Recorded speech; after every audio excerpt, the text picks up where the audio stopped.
ঢাকাকে বলা হয় মসজিদের শহর।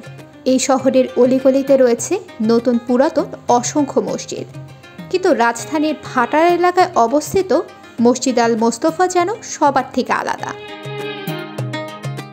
অনিন্দ্য সুন্দরী মসজিদের অবস্থান রাজধানীর মাদানী এভিনিউ সড়কে। ইউনাইটেড ইউনিভার্সিটির প্রবেশমুখে মসজিদটির অবস্থান। মসজিদের একদিকে বসুন্ধরা আবাসিক এলাকা, অপরদিকে ইউনাইটেড প্রকল্প। পবিত্র কাবার আদলে নির্মাণ করা হয়েছে এই মসজিদ আল মোস্তফা।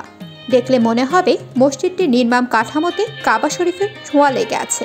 চোখ ধাঁধানো এই মসজিদের সবচেয়ে বড় আকর্ষণ হলো সামনের দিকে কালো রঙের মাধ্যমে ফুটিয়ে তোলা হয়েছে পবিত্র কাবার আকৃতি। দেয়ালে সোনালী রং দিয়ে লেখা হয়েছে আল্লাহর নাম এবং তার প্রিয় বান্দা শেষ নবীর নাম।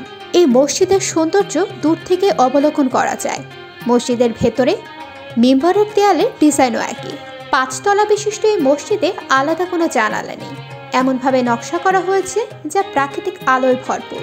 দেশের অন্য কোনো মসজিদের প্রতিটি ফ্লোর থেকে ইমাম খতিবকে দেখা যায় না, কিন্তু মসজিদ আল মোস্তফার প্রতিটি ফ্লোর থেকে ইমাম খতিবকে দেখা যায়। শুধু তাই নয়, নারীদের জন্য রয়েছে আলাদা নামাজের জায়গা। পুরুষ নারী মিলিয়ে একসঙ্গে প্রায় 11,000 মানুষ নামাজ আদায় করতে পারবেন এখানে। এই মসজিদে রয়েছে 2টি চলন্ত সিঁড়ি, লাগানো হয়েছে চমৎকার ঝাড়বাতি। আকর্ষণীয় করে তৈরি করা হয়েছে অজুখানা, যেখানে রয়েছে বেশ কয়েকটি বেসিন। এছাড়াও বিশাল পার্কিংয়ে 105টি গাড়ি রাখার ব্যবস্থাও রয়েছে। জনশ্রুতি রয়েছে মসজিদ আল মোস্তফার নির্মাণ খরচ 300 কোটি টাকার বেশি।